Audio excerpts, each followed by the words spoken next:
Duarte Nuno, CEO da PIR Têxteis, João Veiga, CFO da Telcabo, Pedro Teixeira, CEO da Fapricela, Ricardo José Silva, do Departamento Técnico e Aduaneiro da Rangel, e Nuno Cerejo, CFO da Vidigal Wines.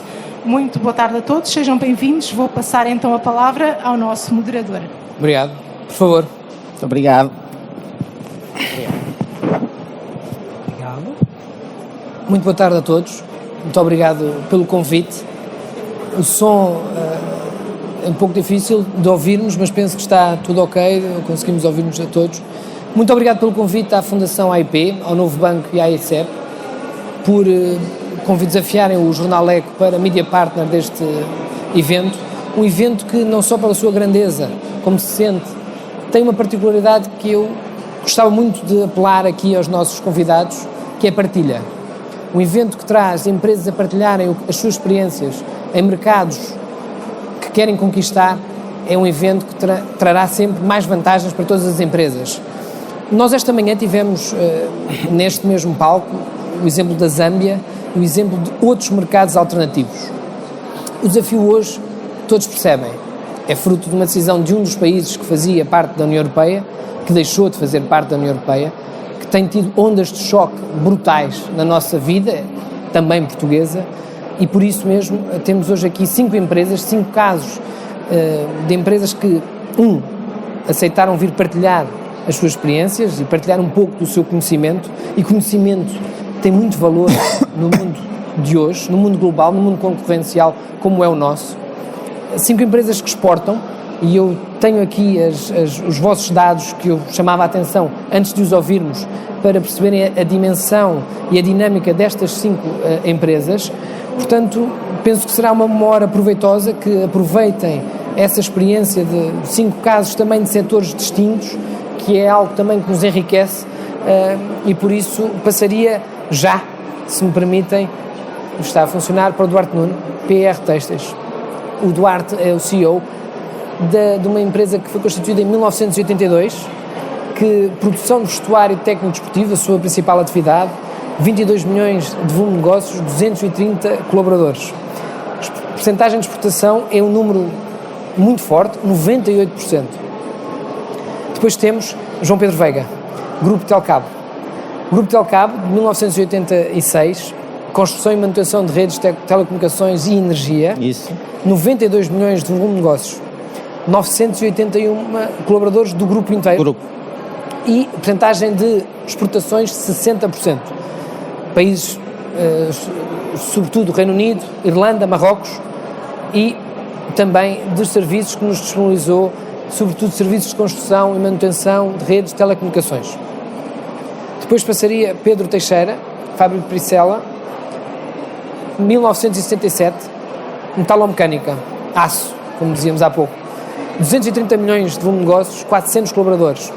Estamos a falar de uma percentagem de exportação de 92%. Num país, 80 países. Ricardo Silva, Grupo Rangel. 1980, serviços de representação aduaneira, 3 milhões de volume de negócios, 45 colaboradores. 30 a 40% de percentagem de exportações, de volume de negócios. Número de países, todos. Nuno Cerejo, Vidigal Wines. 1967, fundado, indústria do vinho, 14 milhões de volume de negócios, 47 colaboradores. 91% de percentagem de exportações de volume de negócios. Número de países, 39. Como vêem, distintos setores, distintos volumes de negócios, distintos números de colaboradores, mas que a nossa preocupação hoje é exportações. Estamos no Portugal exportador. Eu, antes de ir ao Reino Unido, provocava aos 5 e pedia capacidade de síntese para irmos falando de vários temas. A exportação é, para cada um de vós, uma missão ou uma obrigação? Por favor, começava por si. Duarte. Em primeiro lugar, quero agradecer o convite dos organizadores, nomeadamente do Novo Banco e outros, cumprimentar os colegas de painel, você como moderador e das pessoas que estão a assistir. No caso da nossa empresa, eu sou CEO, mas fui fundador da empresa com a minha mulher, portanto, e a empresa faz este ano 40 anos. E curiosamente o primeiro mercado foi o mercado inglês, quando a empresa nasceu, em 1982.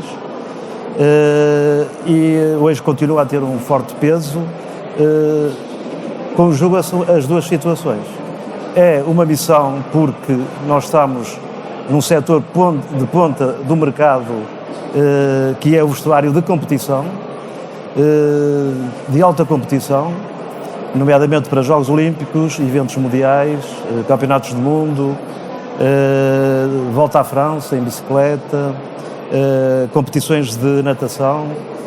Portanto, quando trabalhamos com a elite das marcas de desporto em cooperação e principalmente com os atletas, uma vertente que nos dá particularmente gozo e prazer, portanto, o nosso mercado é um mercado global, porque são big players que, digamos, estão presentes em vários mercados. Por exemplo, o ciclismo, obviamente, tem uma forte componente europeia, é um desporto que é muito forte na Europa, mas a natação, digamos, é um desporto que tem uma presença mais global. O atletismo também, como outros. E como estamos concentrados na alta competição, temos que estar, por exemplo, para os próximos Jogos Olímpicos de Paris, temos uma parceria com uma empresa inglesa de Londres, que é eu posso até dizer o nome, é o Reon, que é de facto uma empresa de investigação para novos componentes, para fazer mais compressão, mais performance para os atletas de alta competição. É uma obrigação, porque efetivamente o mercado nacional, portanto, dado que nós não fazemos casual wear ou leisure wear, portanto não fazemos commodities, fazemos produtos com tecnologia, com valor acrescentado, com inovação, não teríamos mercado suficiente e, portanto, fizemos aquilo que fizeram o Infant, que, portanto, desenvolveram naus específicas para navegar mesmo contra ventos, chama-se navegar à bolina, e essa é um pouco também a história da nossa empresa, capaz de progredir mesmo com ventos por vezes desfavoráveis. João, missão ou obrigação? Olá, Diogo. Antes de mais, na tua pessoa, agradecer a todos os organizadores o convite do Grupo Telcabo, poder partilhar a sua experiência, é mesmo isso, é partilhar. Acho que é enriquecedor nós conseguirmos, de alguma forma, induzir outros a conquistar novos mercados. Eu não vou mentir, é uma obrigação. A Telcabo não foi constituída, ou a ideia original da Telcabo em 86, longe estava de pensar que teria um footprint de mais de 50 países. Hoje estamos em 4, mas tivemos projetos em 50 países. Foi uma obrigação pela pequenez do mercado que nós temos, e uma obrigação imposta pelos nossos clientes nacionais. Nós trabalhamos com operadores de telecomunicações e de energia que têm operações no exterior, e cavalgando o desenvolvimento das tecnologias, nomeadamente de telecomunicações e dos investimentos no setor de energia, nós não temos a noção, mas Portugal é considerado um live lab para a implementação de tecnologias, nomeadamente de telecomunicações. É um país pequeno, com muita apetência para o consumo de tecnologia e, portanto, quando há uma nova tecnologia a ser implementada, excepto o 5G, mas isso por questões políticas, mas até ao 4G nós éramos um país charneira na implementação dessas tecnologias. Cavalgando esse saber de experiência, primeiro que os outros, éramos muitas vezes desafiados a fazer a internacionalização, a ir para outros países, a exportar. E, portanto, tornou-se depois uma missão. E hoje o facto de estarmos no exterior e termos 60% da exportação faz parte de uma estratégia de diversificação também do risco. estes setores de atividade têm picos. Um país que está em baixa, outro está em alta. E, portanto, nessa lógica, passou também a ser uma missão. Mas não vos vou mentir, a primeira... É uma obrigação. O primeiro foco é uma obrigação, pela pequenez do mercado e pelo desafio que os nossos clientes nos punham dia a dia. Pedro. Muito boa tarde a todos. Antes de mais, quero agradecer o convite do Novo Banco para estar aqui presente e para expor aqui a Fapricel e apresentar um bocadinho o nosso projeto. Relativamente à pergunta que fez, eu diria que nós temos presente a missão, porque o nosso objetivo e a empresa criou sempre com um foco muito grande na área da exportação. Sempre foi o nosso foco desde o início, todos os produtos que fomos desenvolvendo, mesmo na área de investigação e desenvolvimento, sempre foi muito focado na exportação. Não significa que não estamos preocupados com o mercado interno, por isso eu diria que estamos nas duas vertentes, porque primeiro temos uma missão e depois temos uma necessidade de também exportar pela dimensão que nós queremos atingir e que estamos constantemente a desenvolver diariamente para novos projetos. Nós somos uma empresa, diremos, focada na exportação, estamos em muitos países, já há poucos países onde não estamos de uma forma regular, mas temos ainda muito para crescer, não só em novos produtos, como novas oportunidades de negócio. Ricardo, devolvi a mesma questão também. Muito obrigado pelo convite, boa tarde a todos. Eu sou o despachante oficial no Grupo Rangel. O Grupo Rangel faz transportes, portanto depende de outras localidades. Eu, como despachante, dependo da existência de um mercado terceiro, que não a União Europeia. Portanto, exportar para nós é vender um serviço localizado, destinado à exportação dos nossos clientes, mas é uma missão e é uma obrigação e é uma sobrevivência. Sem exportação e sem importação a minha empresa não sobreviveria. Nuno, o mesmo, um setor diferente. Sim, boa tarde a todos, obrigado pelo convite, em nome da Vidigal Wines e do Grupo Boaria. Para nós não é obrigação, é uma missão desde sempre. Do anterior sócio-gerente, que andou muitos anos no estrangeiro, quando voltou a Portugal, o foco foi sempre exportar. Portanto, para nós é o dia-a-dia irmos à Inglaterra, que é o nosso foco hoje, mas também Estados Unidos, Canadá, Brasil, China. Temos muitos países e, portanto, a pergunta para nós é por que não conseguimos desenvolver um mercado interno. O externo sempre foi um foco e, portanto, não é de toda uma obrigação. Muito bem. O João referia aqui a pequenez do nosso mercado e já passando para o mercado que hoje está a debate, o Reino Unido, estamos a falar de um mercado de mais de 60 milhões de habitantes. A pergunta de fora, que não sou empresário, não estou numa empresa, sou de um jornal, portanto penso de maneira diferente, ou pelo menos não acompanho tanto como os 5.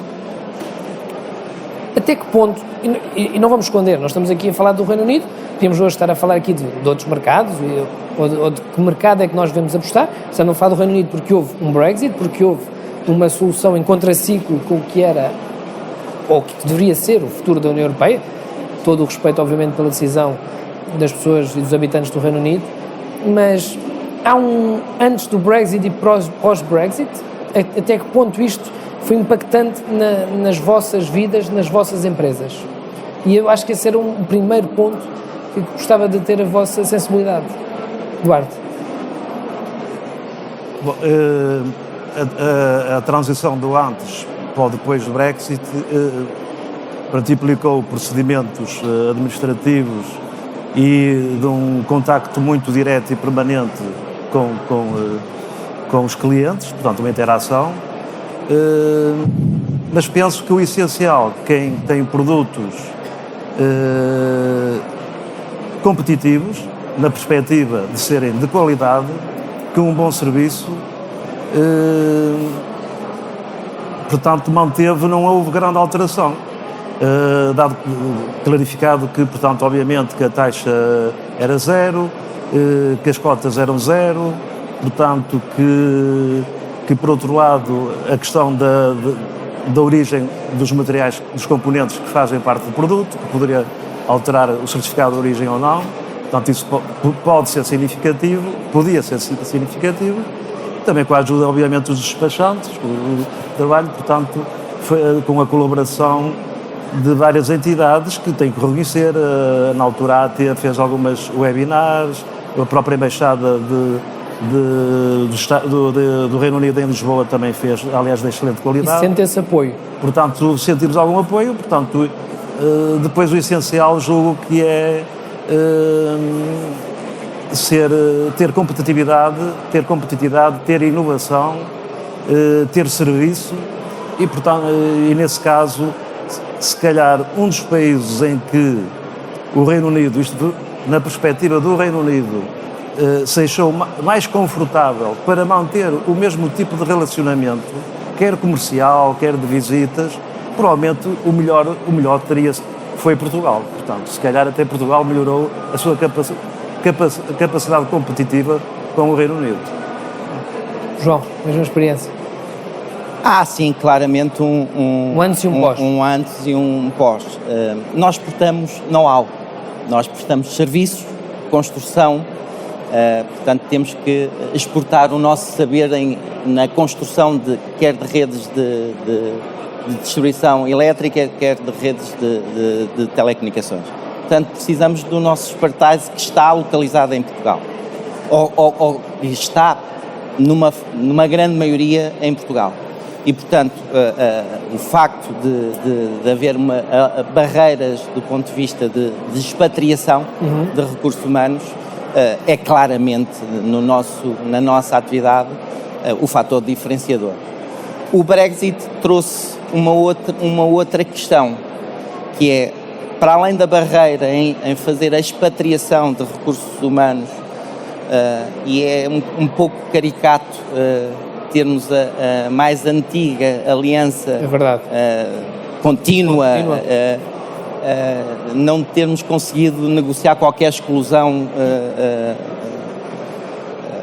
Houve agora aqui uma tentativa em junho, um acordo, sim.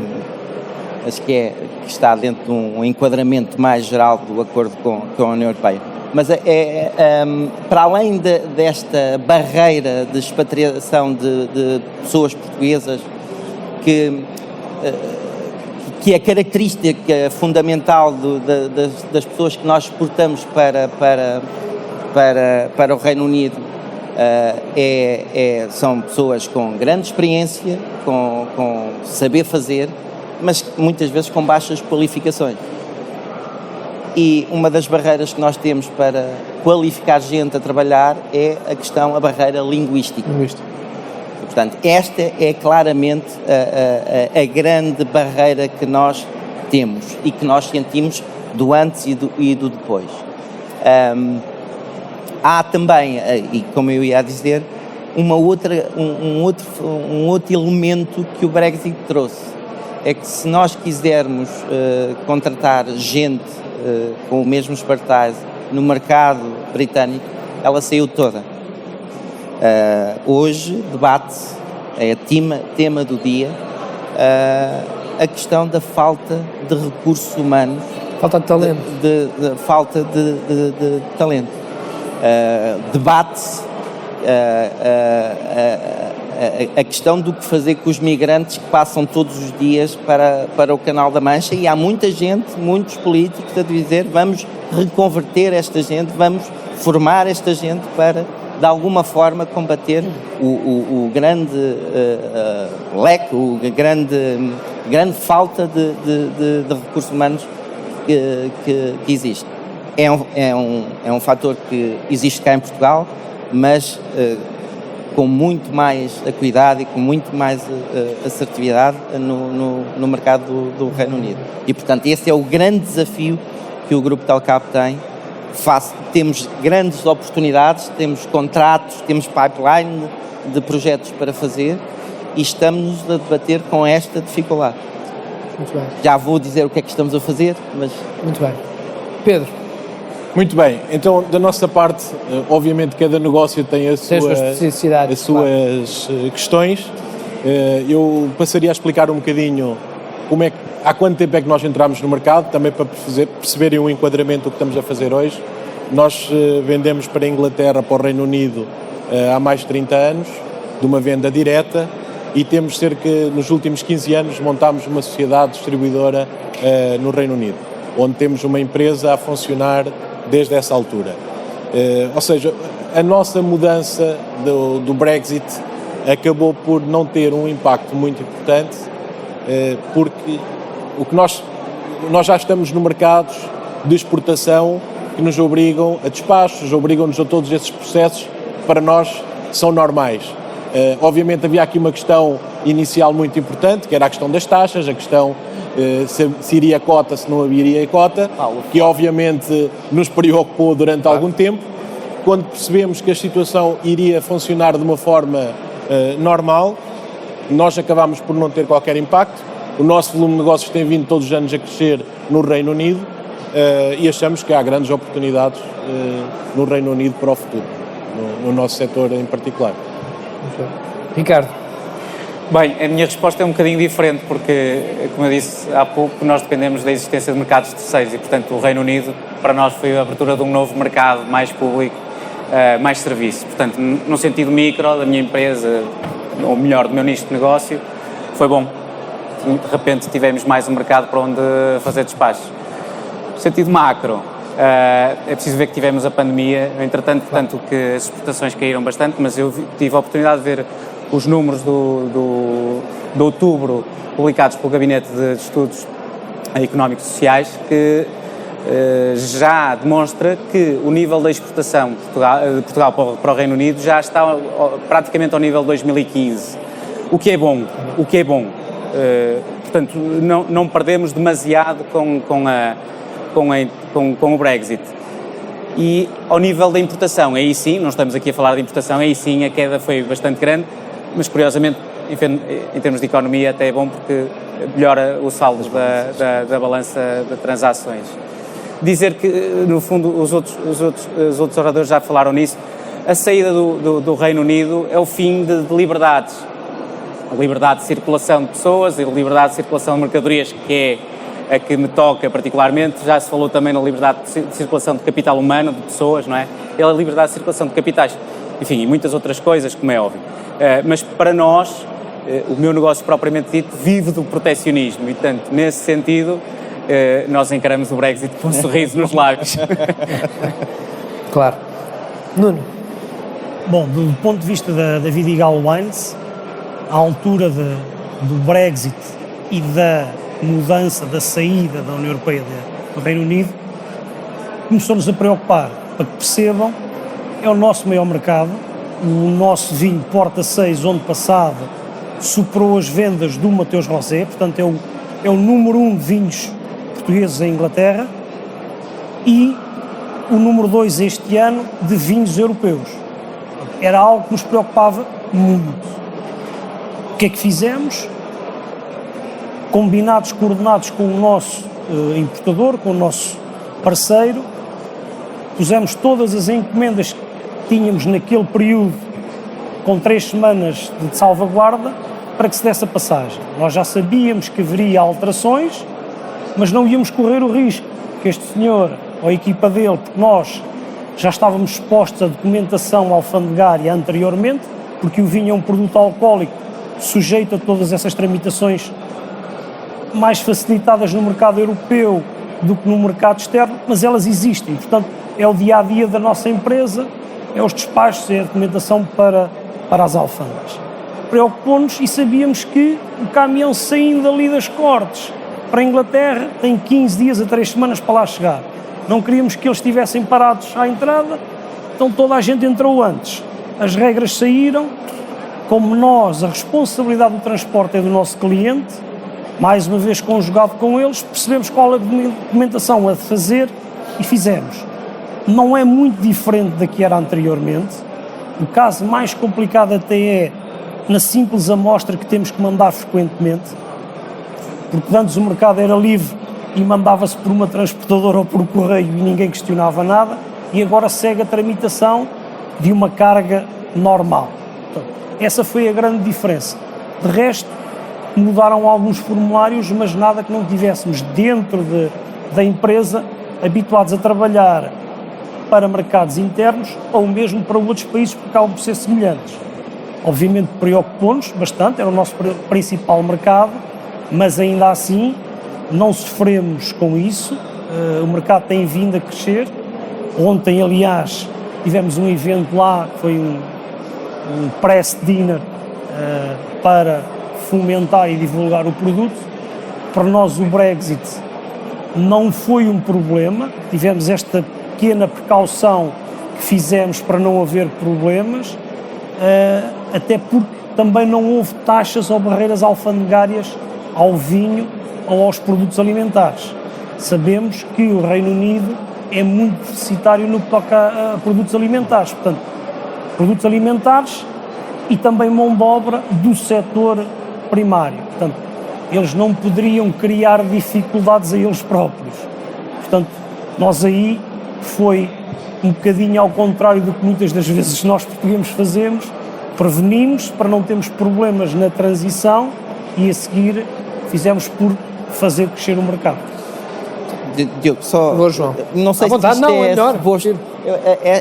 Esta questão de num primeiro momento haver uma série de barreiras que o Brexit trouxe Ou que se imaginava que trazia. A experiência dos 5 não é. Eu penso que com a experiência e, acima de tudo, com os efeitos dessas próprias barreiras que neste momento o Reino Unido está a sentir, eu penso que vão tender, em função dos setores, em função da sua própria necessidade, vão tender a aligeirar-se. Porque é inviável, para ter uma noção da nossa dificuldade, eu expatriar, levar alguém novo para o Reino Unido, que nunca tenha trabalhado no Reino Unido, para além de ter um nível B2 do ponto de vista de domínio da língua inglesa, tem que pagar 2 anos à cabeça de segurança social, calculada sobre um salário anual de 25 mil pounds. Portanto, só isto, e tem que demonstrar condições de subsistência mínima para estar naquele país. Portanto, este tipo de barreiras para setores como o nosso, e para mão de obra que temos que expatriar. Mas isso, mão de obra para a sua empresa? Para a minha empresa, sim. Se calhar nós temos e essa foi a primeira mudança que fizemos antes do Brexit. Nós antes estávamos a atuar com uma sucursal de uma empresa irlandesa que tínhamos, e para termos uma licença de sponsorship, para podermos receber pessoas estrangeiras, tivemos que, no fundo, mudar a personalidade jurídica da entidade do Reino Unido para ser uma empresa incorporada. Que nesse caso não tem essas barreiras. Tem. Continua a ter.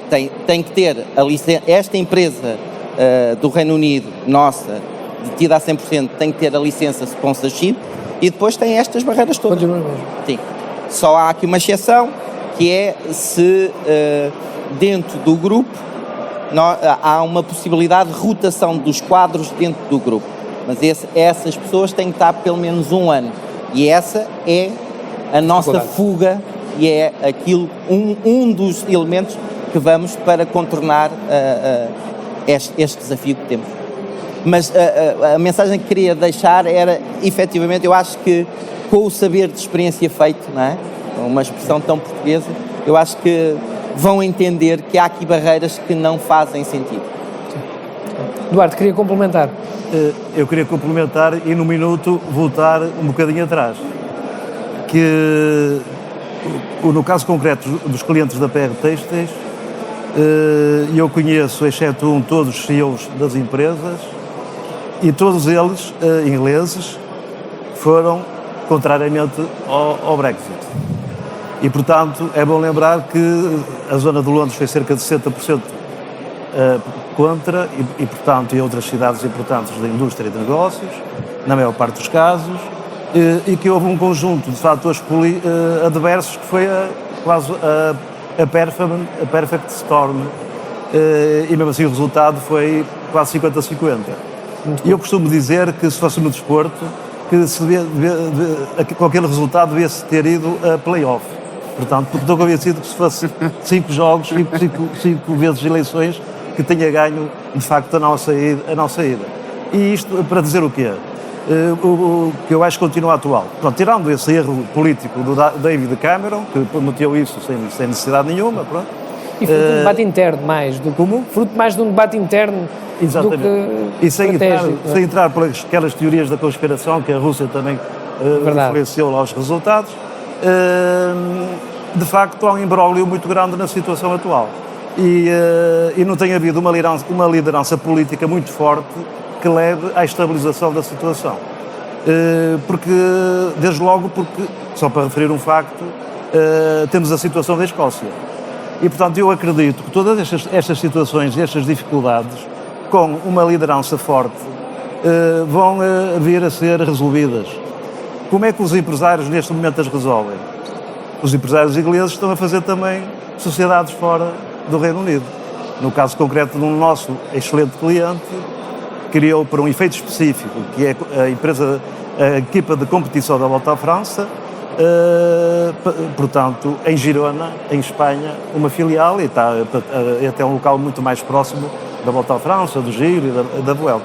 Portanto, eu penso que outro cliente nosso chegou a admitir fazer aqui uma central de distribuição em Portugal, porque nós, no caso concreto da PR Têxteis, depois o produto, os clientes vendem, na sua maioria, já por e-commerce, e depois parte da mercadoria vai para os Estados Unidos, vai para o Japão, vai para a Coreia do Sul, etc. Portanto, até admitiram, e eu também até amenizei um bocado isso, deixa parar as águas, deixa ver onde é que isto vai parar.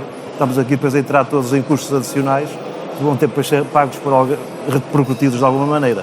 Portanto, eu acredito sinceramente que com uma liderança política, o problema continua a ser também político. Os ingleses não têm sido muito felizes, portanto, nas lideranças políticas recentes, e acredito que com uma forte liderança política que as coisas venham a evoluir favoravelmente e, portanto, este caro colega, portanto, também tem os seus problemas diminuídos. Porque nós temos coisas em comum fantásticas, os ingleses vêm para cá passar férias, estão dispostos a pagar um premium price aos vinhos, não é? Vamos meter agora no colega aqui de painel, pelos vinhos portugueses, porque vêm cá passar férias, experimentam no Algarve, está calor, bebem, experimentam o peixe, etc. Gostamos de futebol, portanto, se calhar são os dois povos que vivem com mais intensidade o futebol. Temos o Cristiano Ronaldo como... Exatamente. Tínhamos até ontem o Cristiano Ronaldo como Pode ser tema que ainda comum. tenhamos. E temos lá vários, não é? Temos lá vários, e posso-lhe até dizer, para terminar, que por convidar, às vezes, alguns clientes a virem ver cá o futebol, vão ver cá clubes ingleses, como o Liverpool, o Manchester United, e mesmo a seleção inglesa, como foi a Taça das Nações, isto fica inesquecível para eles, é uma vantagem competitiva. Eu já que sou uma empresa de desporto e também gosto de futebol, e foi de longe o meu melhor investimento de marketing, e já também pedi aqui hoje, para quando for o Braga-Fiorentina, vou trazer cá a Braga uns italianos. Portanto, gosto também de partilhar com vocês isto. Já eu tive que aprender golfe, foi muito mais difícil. Como? Já eu tive que aprender golfe para criar empatia. E para mim é impossível. Foi mais difícil. Eu sou escardino, tentei uma vez e desisti. Não, o Eduardo falava aqui de um tema, nós estamos a falar do mercado do Reino Unido e um pouco da vossa experiência, o Eduardo já aqui afora um pouco sobre também a perspectiva de lá para cá, não é? Portanto, como é que os vossos clientes, os vossos fornecedores, caso existam, olham para Portugal também, como é que perspectivam o nosso mercado de lá para cá? Não sei se... Nuno. De lá para cá. De lá para cá. E o colega Eduardo estava a falar da questão dos vinhos, do futebol. Nós, como estratégia da empresa, tentámos, até uma distribuidora pequenina que temos por lá, colocar o tal vinho que é mais vendido lá no Algarve, para que não nos aconteça, como é que eu bebo um vinho português no meu país e no país dele não está cá? Nós fizemos esse trabalho, porque isso é muito apreciado por eles. Eles sentem-se muito em casa cá tempo é bom, a comida é boa, portanto nós temos de ter cuidado com esta ligação. Portanto, o que é que eles apreciam lá, nós também temos cá para eles verem. E levam isto para trás outra vez. Levam muito isto para trás outra vez. O caso do nosso vinho começou com um puro golpe de sorte. Foi um puro golpe de sorte estas nossas vendas lá, porque estávamos a lançar um vinho que era o Porta 6, tem uma, não sei se alguém conhece, uma imagem no rótulo, que é ali uma imagem do bairro Alto do Elétrico, que alguém nos tinha dito de outro mercado que era muito giro de se fazer, na altura do subprime. Nós começámos a fazer aquele trabalho. Fomos, verificámos que aquilo era a pintura de alguém, assinado por alguém, fomos atrás do autor, é nosso parceiro também, é noutros rótulos. Começámos a devagar a colocar aquele vinho em Inglaterra e nos outros mercados todos. Sem nós sabermos, um dia à noite, um sábado à noite, o Sr. James Martin e a sua enóloga de Canter do programa, que é um programa de culinária, colocam uma garrafa daquele vinho no programa deles, sábado à noite, 9 da noite, na BBC. Portanto, foi a loucura. O site do supermercado que vendia aquilo foi abaixo, a segunda-feira às 9 da manhã, onde é que está o vinho, o que é que podem mandar para cá, e, portanto, e nós nunca conseguimos falar com o senhor para lhe demonstrar que o produto português não era só aquilo. Ele não quis. O que é que fizemos? Se não conseguimos chegar ali, pelo menos quando eles vierem cá, têm o mesmo produto, porque eles apreciam isso mesmo. E vão para trás e dizem, nós bebemos cá, não é um produto exclusivo nosso cá, e está lá no país deles. Portanto, é algo que podemos chamar o serviço pós-venda, nós termos atenção aos mercados onde estamos e irmos um bocadinho de encontro a... Quando os nossos distribuidores vêm cá, nós também fazemos questão, um bocadinho como o Sr. Eduardo estava a dizer, de os convidar, já os convidámos, por exemplo, a vir ao sítio onde é o rótulo no bairro Alto, a jantar numa casa de fado, para lhes dar a conhecer não só o Algarve, que eles conhecem e gostam, mas tudo o resto que é a nossa cultura, porque eles apreciam isso também. Ricardo, de lá para cá, o olhar de lá para cá. De lá para cá, voltando aos números, já agora dizer que nós representamos 5% das exportações recebidas pelo Reino Unido e as importações de vindas do Reino Unido representam 0,5% das nossas importações, portanto é mesmo muito pouco.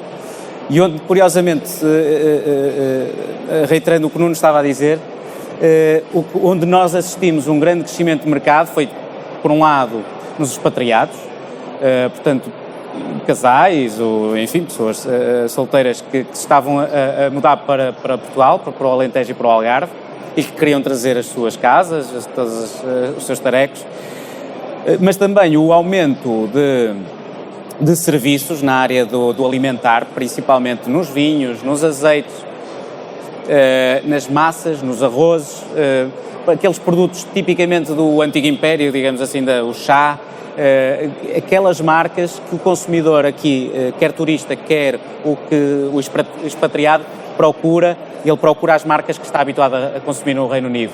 E, portanto, vimos um grande crescimento nesse tipo de negócio, de mercearia, digamos assim.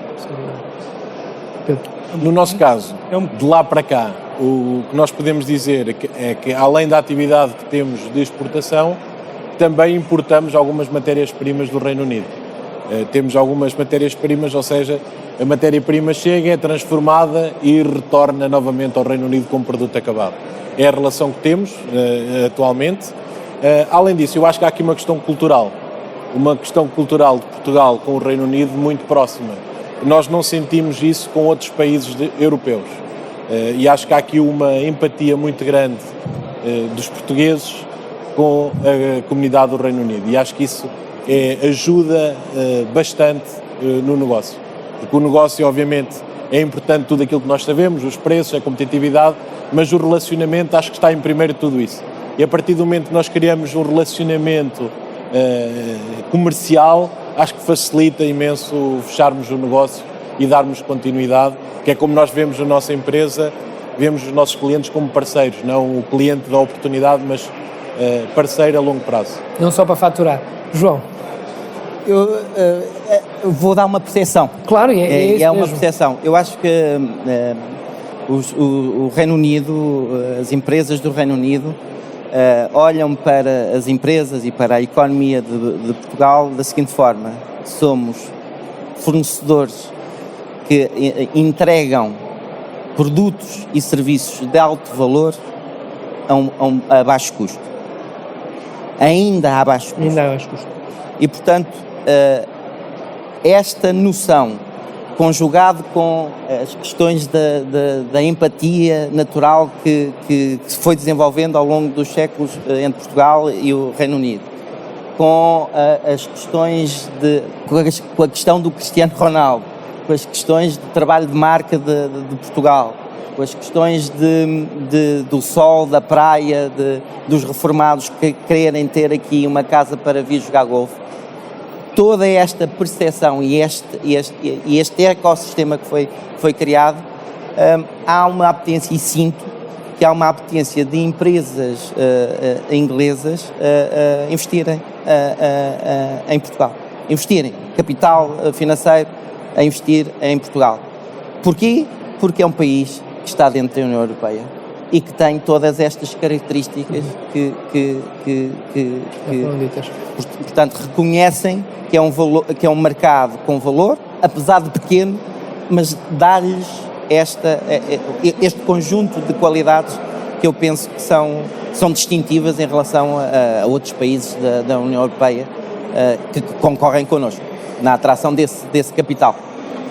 Nuno. Diogo, só complementando aqui um bocadinho o que disse o Ricardo e o Duarte, nós somos um país, ou um povo, muito acolhedor. Também, se calhar, porque fomos muito imigrantes.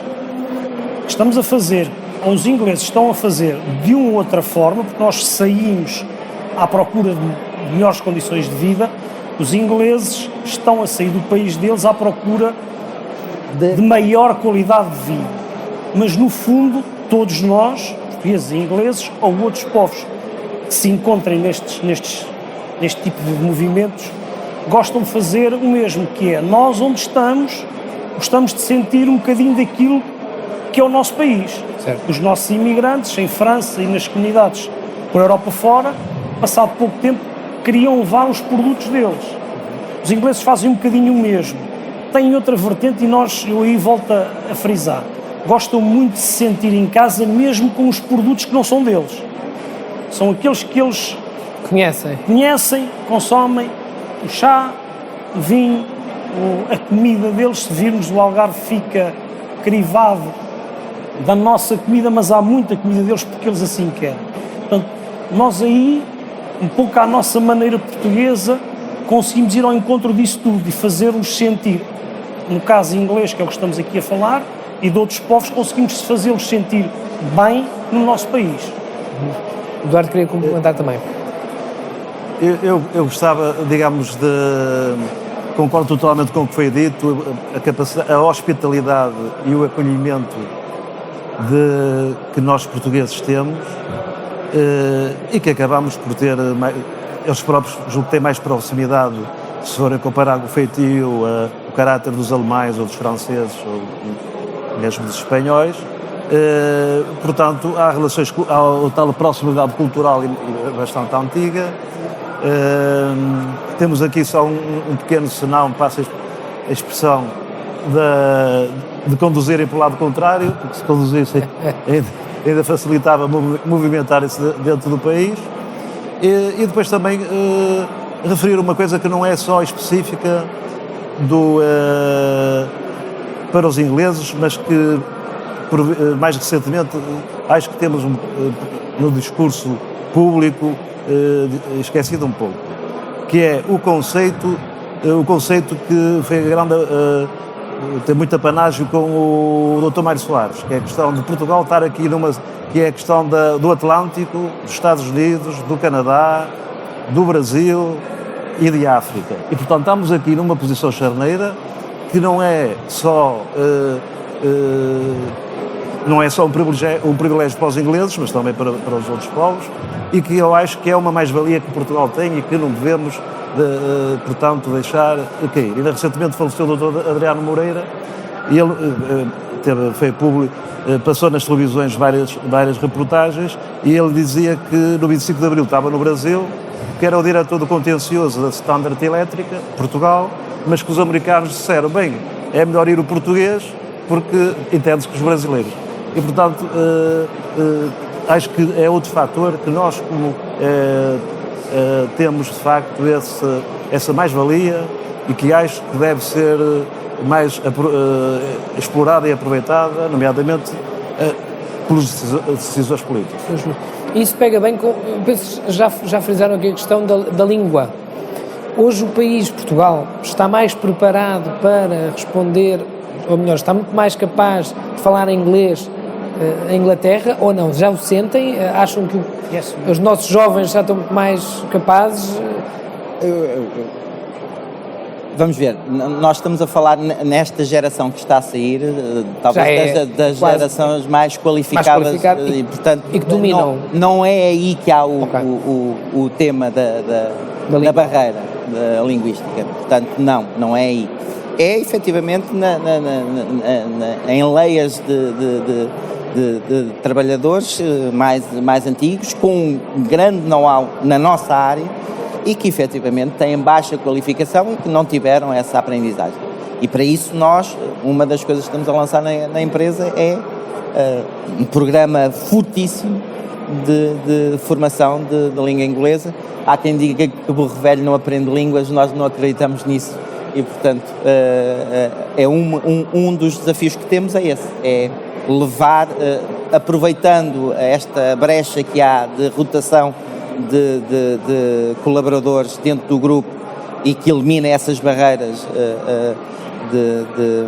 temporárias de fixação de trabalho em UK, é lançar esse programa de formação da língua inglesa para esta gente que é experimentada, que tem know-how, mas que tem esta barreira. Sim.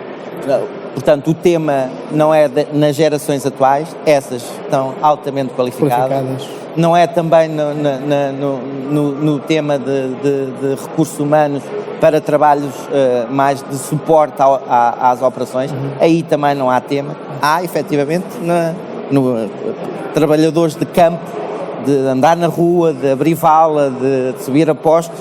Aí é mais difícil encontrar gente que consiga dominar o inglês. Nos restantes, sentem o mesmo, não sentem o mesmo? Não, da nossa parte, obviamente, concordo que há aqui dois patamares, não é, de operários, que obviamente a língua é fundamental.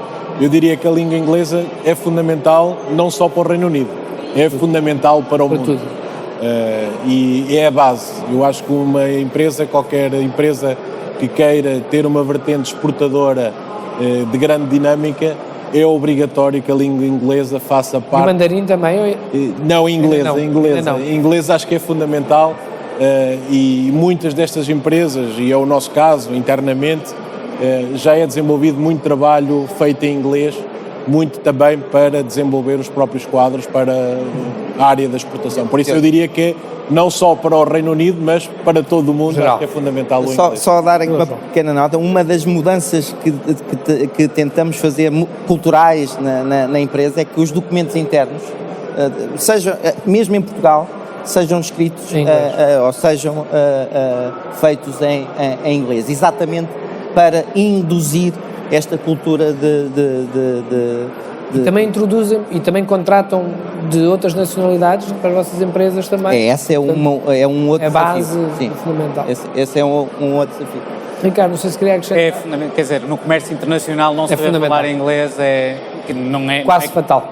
Não temos que ter todos o mesmo nível de proficiência, mas como é óbvio, só para citar um exemplo, todos os Incoterms, que são os termos de comércio internacional, são siglas em inglês, e portanto é o mínimo.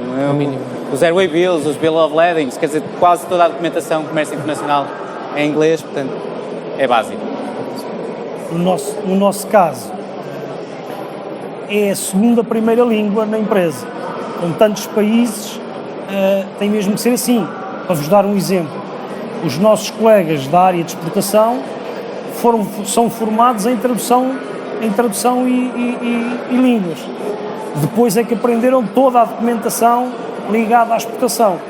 Para facilitar, foi já há muitos anos atrás, o dono que disse, não, nós temos que capacitar a empresa de alguém que conheça a língua.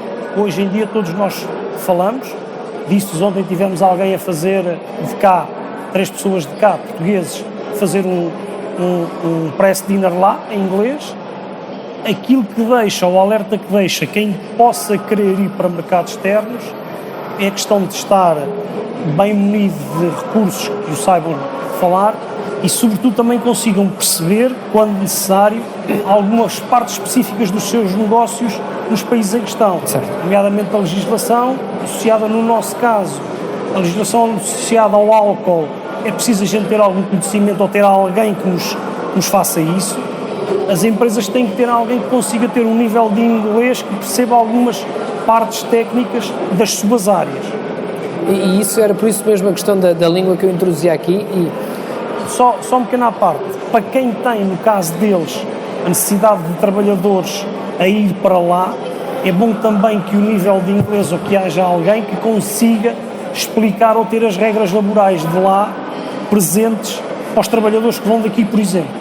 E esse é um ponto importante, não só a questão da língua, e o Nuno já aflorou aquilo que eu vos queria também desafiar, entrando um bocadinho na questão também do poder político ou público, como queiramos chamar. Hoje, para uma empresa exportar, precisa de conhecer o país de origem, precisa de conhecer o país, não é só saber falar a língua, mas precisa de perceber o mercado, perceber quais são os seus concorrentes, qual é a legislação fundamental, como é que esse trabalho se faz numa empresa e como é que, atualmente, Portugal, no nosso caso, falamos do nosso caso, ajuda, complementa, responde ou não a esses desafios. Ou seja, temos pontas de lança fora que nos dão essa ajuda? As empresas hoje têm essas ferramentas ao dispor? Pelo nosso caso concreto, em termos gerais, portanto, nós participamos frequentemente em feiras, nas melhores feiras internacionais para o setor. Por exemplo, ainda para a semana vamos estar na ISPO, em Munique, não só com stand próprio, assim como uma área de Portugal, com mais 40 ou 50 expositores, é a maior feira do mundo, e existem outras, algumas participamos, outras vamos só de visita, portanto, e de facto temos que reconhecer, existem fundos públicos para auxiliar a internacionalização, e para até interligar um bocado as empresas, não irem isoladamente, através do ICEP, e o ICEP trabalhando, não sei se está aqui alguém do ICEP, o ICEP trabalhando em parceria com as entidades sectoriais, no nosso caso com o Centro Tecnológico Têxtil e com a Selective Mod, que é o Manuel Serrão, no caso dos vinhos, a Vini Portugal, ou as comissões respectivas. E, portanto, aí acho que também Portugal deu um salto muito, muito grande em termos desta coordenação de apoio à internacionalização. João. Às vezes é que estamos um bocado distraídos, cada um no nosso canto e portanto, quando digo cada um no nosso canto, envolve todos, não é? Portanto, não há uma interligação e um brainstorming que deve ser com certa frequência, porque os mercados também evoluem de uma forma muito rápida, para que se veja a forma mais eficaz de atuar. E pegando nisto, e já provocando, o João disse logo, à minha questão, a experiência de cada empresa, independentemente do seu setor, já há pouco falámos aqui da partilha, esta experiência nós aproveitamos-la, quer dizer, nós temos empresários no país de origem. Esse empresário teve problemas de lá de se implementar, bateu com a cabeça certamente em muitos desafios. Nós temos esse know-how, nós conseguimos beber esse know-how até negativo. Primeira coisa, indo diretamente à questão, eu penso que a diplomacia económica que deveria estar aqui muito presente e que muitos países da União Europeia o fazem, e fazem em territórios às vezes que nós não pensamos mas que têm efetivamente uma diplomacia económica fortíssima, muito assertiva, é inexistente no caso português. esta é a minha visão, e no mercado do Reino Unido é evidente. Qualquer desenvolvimento de negócio da nossa experiência nos 4 países onde estamos, mas como disse, temos um footprint de mais de 50 países, nós nunca recorremos a entidades oficiais. Nunca recorre? Nunca. Talvez pela natureza do nosso desenvolvimento de negócio. O nosso desenvolvimento de negócio passa muito por entrarmos numa networking de trabalho de empresas globais. Trabalhamos para a Vodafone em Portugal, mas a Vodafone tem necessidades na Albânia ou tem necessidades em Espanha, e sabem que há lá uns tipos em Portugal que são bons, até entregam dentro do prazo e entregam. Vamos lá chamá-los, porque eles até percebem desta tecnologia. Se calhar também estou a ser muito injusto, mas nesta experiência internacional, penso que a nossa diplomacia económica, e eu sei que há uma polémica grande se as embaixadas devem ser catalisadores de negócio ou não. E devem ou não? Eu acho que sim, é evidente que sim. É evidente que sim.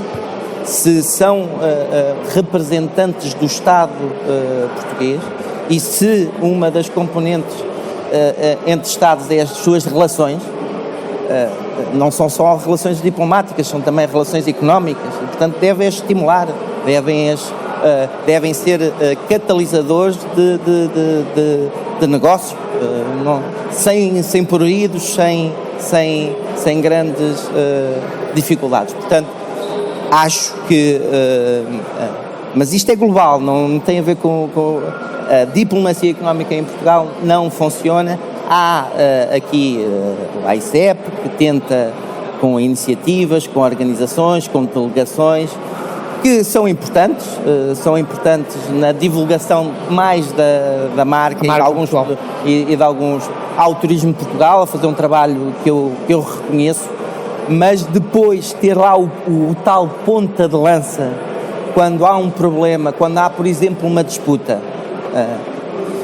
Nós temos que ter a noção que o Reino Unido é um mercado muito estruturado, muito rigoroso, muito formal na contratualização, e levam muito a sério as disputas. Por exemplo, as questões da arbitragem, que nós não estamos habituados a trabalhar com elas, mas que para eles tudo isso, tens que aprender sozinho. Tens que aprender sozinho. Tens que te rodear, como dizia aqui o Nuno, de rodear se calhar de consultores internacionais que tenham essa experiência, mas tudo isso sai da nossa experiência, da nossa agora, há aqui uma segunda parte da questão. Se calhar, se houvesse uma diplomacia económica mais assertiva, com ter lá o tal ponta de lança, se calhar provavelmente não teríamos tantas empresas, porque nós sabemos como é que funciona a questão depois da política, e há aqui depois interesses que são mais e, portanto, se calhar é bom deixar que as empresas, com a sua capacidade criativa, a sua capacidade de diferenciação, conquistem o mercado, sem haver aqui algumas intervenções políticas que às vezes contaminam o ambiente de negócio em vez de ajudar. Muito bem. Pedro?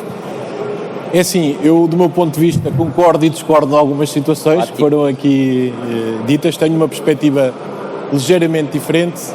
Porquê? Porque eu acho que a base de tudo é a estratégia da empresa. E no processo de internacionalização eu considero que há 2 modelos. É o modelo que é o mais tradicional do célebre agente, que se contrata, que se entra no mercado muito mais rapidamente, mas não se tem um conhecimento do mercado. Quem tem o conhecimento do mercado é o agente. E depois já há o outro processo, que é a empresa que por si só investe e cria a estrutura e cria os processos, mas para agarrar o mercado, ter um conhecimento do mercado, cultural, do negócio, em toda a área. Sobre a questão do ICEP e de outras entidades, obviamente eu acho que poderiam fazer um bocadinho mais, mas acho que há um limite, não é um limite de intermissão, é um limite de conhecimento, porque com a diversidade de negócios, nós próprios conhecemos o nosso negócio, as pessoas do ICEP têm dificuldade em conhecer o nosso negócio. Podem-nos abrir alguns canais, podem-nos dar algum conhecimento local, mas até um determinado ponto. A partir daí tem que ser a empresa a ter uma estratégia de dinâmica e aí sim as empresas vão se distinguindo uma das outras. As mais agressivas, as menos agressivas, aquelas que vão seguindo um caminho conforme ele vai aparecendo e aquelas que o vão construindo. Por isso é que eu estava aqui a dizer, concordo e discordo de algumas situações, porque eu acho que a base de tudo no processo de internacionalização é a estratégia da empresa. A empresa é que tem que definir o que é que quer fazer. Se quer seguir um processo rápido, se quer seguir um processo a médio prazo ou se quer consolidar um processo de internacionalização. E um híbrido, pode haver aqui um processo híbrido também, que muitas vezes funciona. Por isso eu acho que a base de tudo é a estratégia da empresa, depois todos os outros fatores vão conjugar para o sucesso desse mesmo processo. Ricardo. Sim, parece-me que estamos a falar de coisas diferentes, não é? Uma coisa são serviços, outra coisa são mercadorias. No caso das mercadorias, a aferição se o critério está cumprido, em termos de formalidades, em termos de certificações, cumpre-se na fronteira, mas nos serviços não é assim. O serviço é lá prestado, é prestado continuamente, a garantia é contínua e, portanto, são realidades diferentes, não é? Entrar no mercado com um produto exige conhecer o público-alvo, conhecer os canais de distribuição, enfim, as especificidades de manter o produto no mercado, mas o serviço, francamente, quer dizer, não consigo sequer imaginar esta experiência porque não a conheço. Como eu digo, dia a dia vais aprendendo. Eu vou dar um exemplo de como é que um fator de diferenciação, mas que tem a ver muito com o conhecer o mercado e perceber a dinâmica do dia a dia. Nós trabalhamos na rua, abrimos vala nos quarteirões, incomodamos as pessoas. Portanto, abrimos a vala no backyard do estragos. Causamos estragos. Porque é que E começámos a perceber que nós não podemos fazer isto da maneira como fazemos em Portugal. Que é, às 7 da manhã, abre-se a vala e passa-se a fibra e trabalha-se.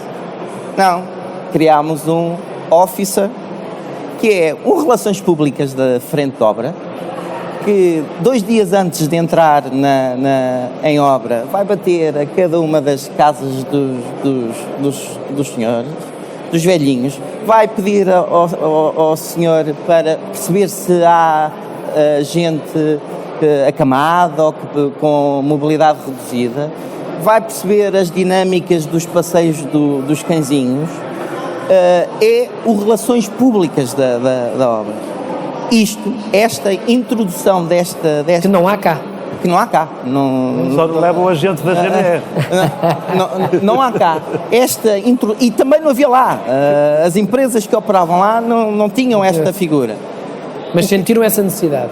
Sentirmos esta necessidade por uma razão simples. Nós, para intervir na via pública, precisamos da licença dos counties. E os counties querem saber, não é como cá, que é só cobrar a licença e faça. Os counties querem saber quem é a empresa e querem saber a sua atuação.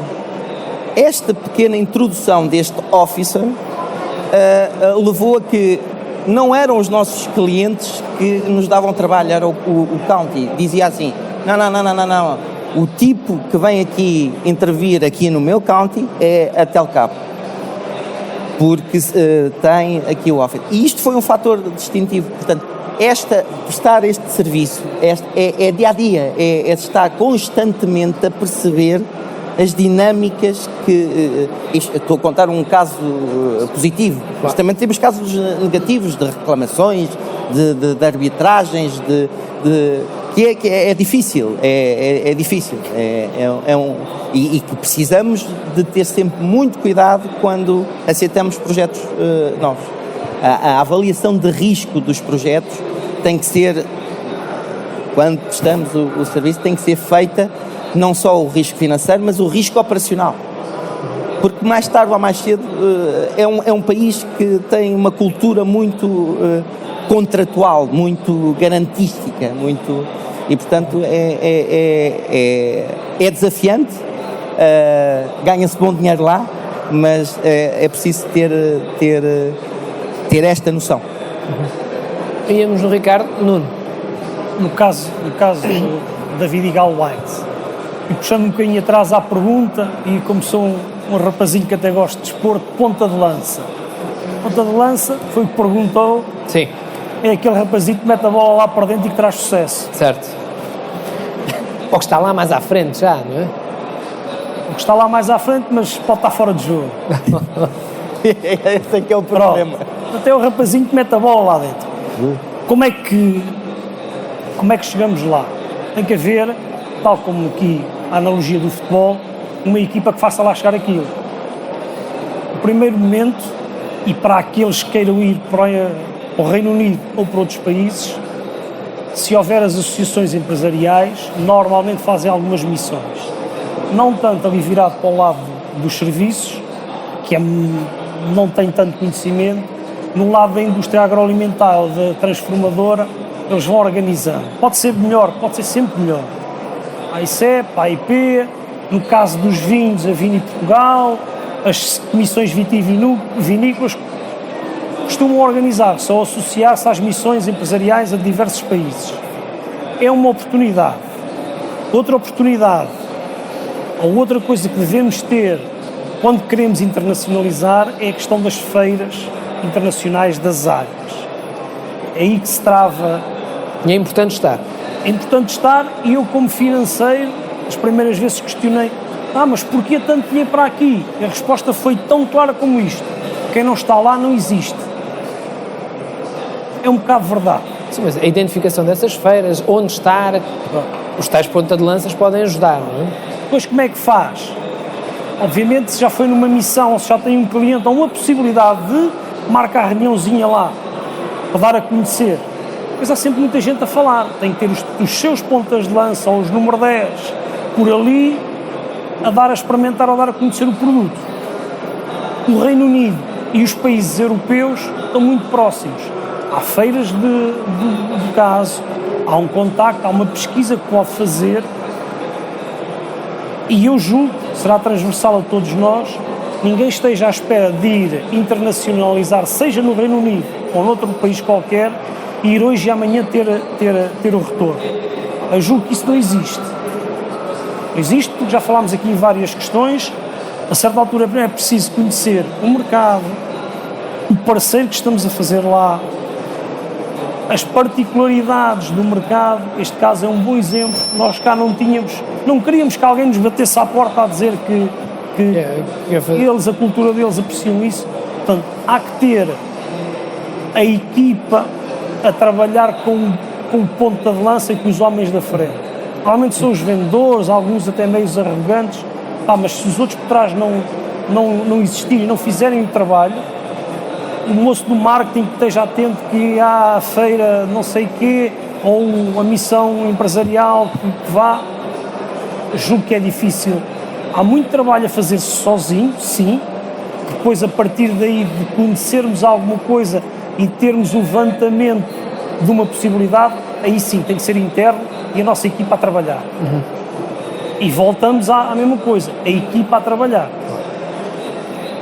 E se a estratégia já foi definida como ir para aquele mercado, a equipa já tem que estar apontada para ali. Portanto, é muito importante, como dizia o Pedro, a estratégia da empresa estar focada para ali.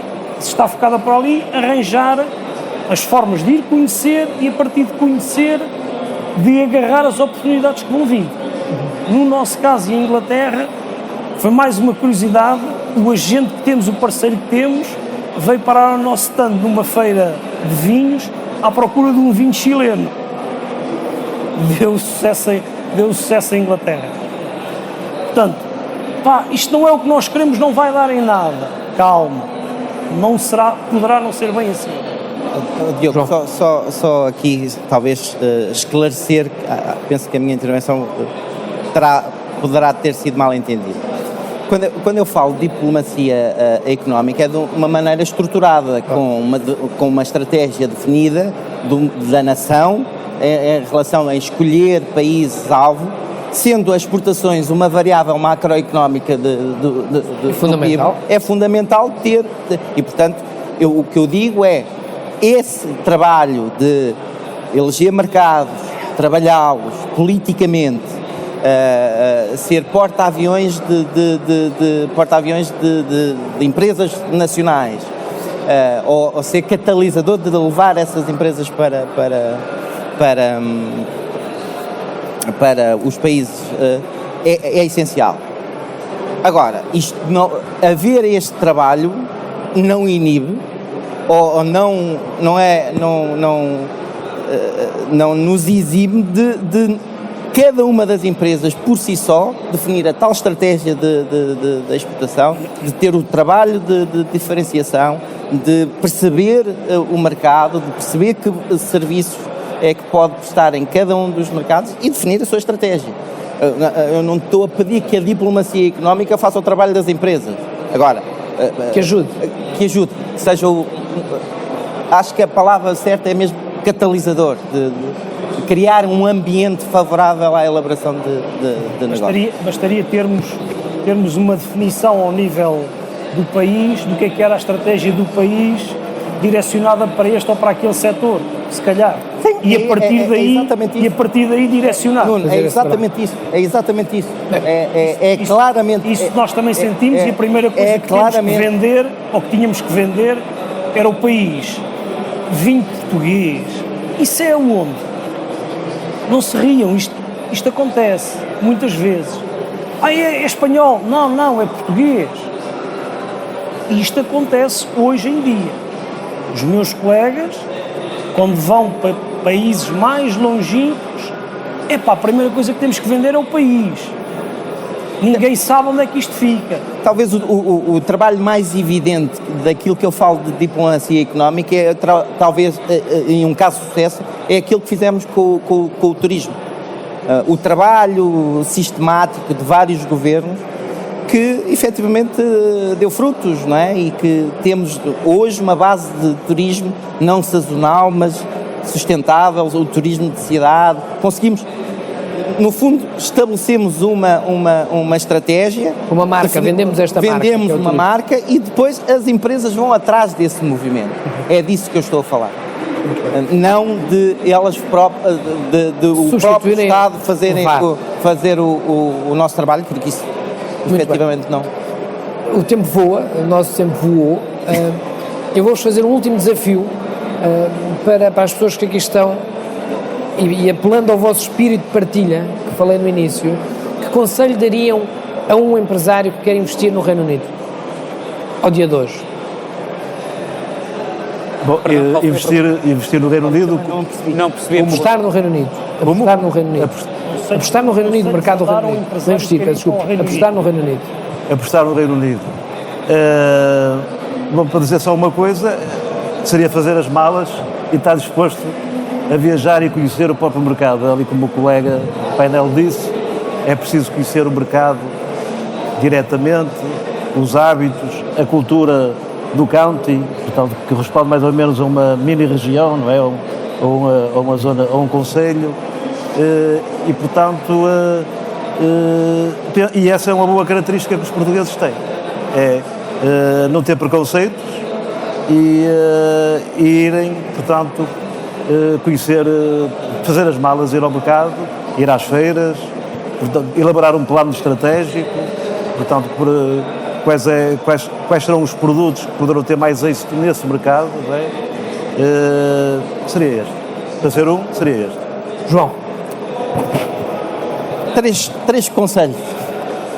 O primeiro, já falámos aqui, é ter produtos e serviços diferenciadores ou ter atividades diferenciadoras. não nos podemos esquecer que o mercado do Reino Unido é um mercado altamente concorrencial.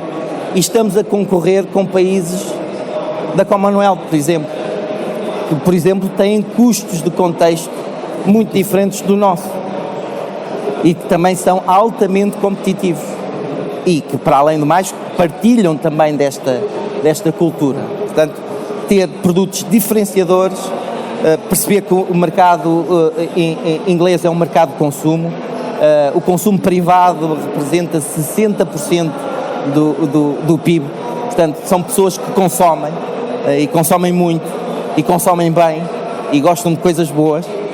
Portanto, a primeira coisa, diferenciador, a diferenciação. A segunda, adaptar a sua organização para um ambiente multicultural. Temos que ter a noção que no mercado de UK cruzam-se várias nacionalidades. Londres é uma capital do mundo. Portanto, é ali um hub de negócio que temos de estar habituados a lidar com essa multiculturalidade. Ter processos de gestão ágeis e standardizados. Processos de gestão standardizados, muito simples e ágeis. De controlo, de execução, mas muito... porque senão não nos conseguimos... Eu estou a falar da minha área de negócio, que é a prestação de serviços. E depois reafirmar aquilo que já falámos aqui, que é a nossa Portugalidade, a nossa capacidade de risco, a nossa criatividade, a nossa capacidade de empatia, a flexibilidade. É isto. Muito bem. Pedro. Da minha parte, eu acho que é importante, obviamente, definir uma estratégia, e o conselho que eu dava é a empresa que iniciar no mercado do Reino Unido, se tem um portfólio de produtos, deve iniciar com um produto, deve definir um produto estratégico e deve iniciar com esse produto no próprio mercado. Não deve ir com a ambição de ir com todo o portfólio, porque é um mercado que demora algum tempo a entrar, e é importante nós darmos essa confiança numa fase inicial. Por isso, o conselho que eu dou principal é iniciar com um projeto, com um produto, seja o serviço, seja um produto em si, iniciar com esse, sermos muito bons nesse produto, que depois a seguir vai ser muito mais fácil. Muito bem. Ricardo. Pedem mais. Vou aproveitar este passo, peguem nesse produto, vejam o que é que esse produto tem que cumprir à saída do país, ou da União, melhor dizendo, e o que é que esse produto tem que cumprir em termos de formalidades à entrada no Reino Unido. Isto porque vocês só vão ter que cumprir, provavelmente, as formalidades de saída, mas o vosso cliente, a pessoa que vos vai comprar, vai ter que cumprir formalidades de entrada. E, portanto, se o caminho estiver feito, ou quase todo feito, a venda vai ser muito mais fácil. Portanto, preparação. Muito bem. Nuno. Voltando ao que disse anteriormente, é um bocadinho fazer o trabalho de casa. Há a estratégia, há aquela direção. Partilho muito da opinião do colega. Um produto, primeiramente. Eles gostam muito de conhecer e ter confiança. A seguir, eles vão pedir mais. Nós fizemos isso com o vinho, entramos com o tinto e a seguir eles pediram mais. Fomos com o branco, fomos com o rosé, fomos com o reserva. Eles próprios, tendo confiança, vão lá. Agora, para iniciar, fazer o trabalho de casa, bem feito. Quando formos lá para conhecer o terreno, já irmos com muita informação de trás, ir com um produto bem definido, bem oleado, para não haver atrasos de entregas, não haver reclamações, não haver tudo isso. Falo de produtos da área alimentar, que é uma coisa, quando há uma reclamação, um problema no produto, há problemas de certeza absoluta. Nós nunca tivemos. A reclamação que tivemos foi que a rolha saiu um bocadinho do vidro, portanto, não tinha nada a ver com o produto em si, mas é importante, não é preciso fazer um plano de negócios de XPTOK, pode ser à boa maneira portuguesa, uma folhinha, definir os pontos e quando for já ir a saber o que é que vamos querer. E se à chegada lá já conseguirmos ter alguém que tenha algumas portas onde se bater, ótimo. E esse trabalho faz trabalho de casa. Muito bem, muito obrigado a todos, muito obrigado. Acho que foi um bom conselho, acho que foi produtivo. Obrigado. Obrigado. Obrigado. Muito obrigada a todos, mais uma vez em nome da Fundação AIP, do Novo Banco e da ESEP. Muito obrigada.